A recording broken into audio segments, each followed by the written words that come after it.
Bonjour, je suis Julie et bienvenue dans mon cours de chinois. Qu'est-ce qui vous gêne le plus dans les interactions humaines? Ce qui me pose parfois problème, ce sont les différentes appellations et formules de politesse que nous devons utiliser dans la vie courante.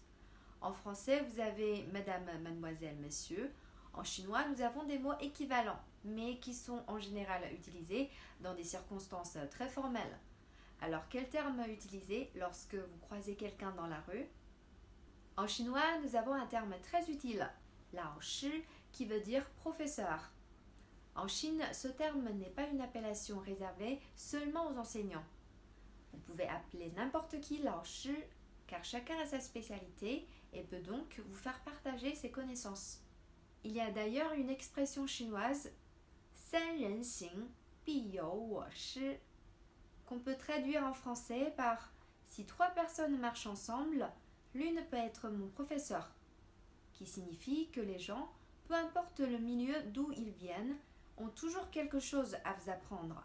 Quand vous demandez de l'aide ou un renseignement à une personne relativement jeune, vous pouvez également utiliser les expressions 帅哥, beau gosse et 美女, jolie fille.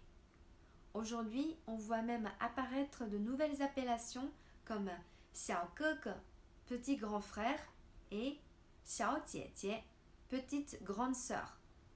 Pourquoi cet ajout du mot 小?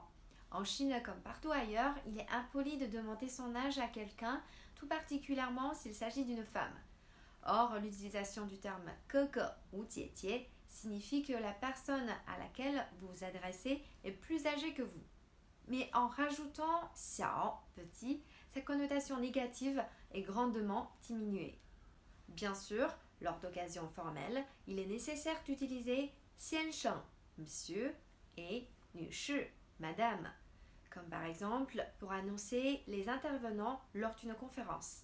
Quand vous devez interrompre quelqu'un mais que vous ne savez pas comment l'appeler, vous pouvez tout simplement utiliser bonjour, 您好, afin d'entamer la conversation. 您好，请问徐老师在吗？在，他的位置在那里。好的，谢谢，不客气。 Parfois, les étrangers pensent que les Chinois manquent de politesse, car ils ne disent pas souvent bonjour. En effet, les Chinois n'ont pas l'habitude d'entamer la conversation avec des inconnus. Il leur semble donc étrange de saluer quelqu'un qui le croise à l'improviste, dans un ascenseur par exemple.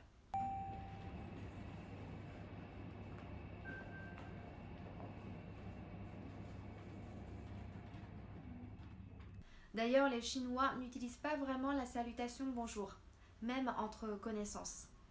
En général, si nous croisons un voisin ou un collègue, nous préférons lancer la conversation en posant une question. 下班了？今天还挺早，还行。哎，出去啊，去公园走走。挺好的。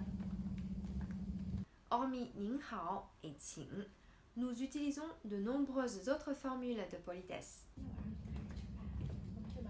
不好意思，借过一下。麻烦请让一下。 Voilà, aujourd'hui nous avons appris quelques appellations et formules de politesse, dont le mot lao shi. 我是徐老师. Si vous aimez mes cours de chinois, n'oubliez pas de liker et de laisser un commentaire.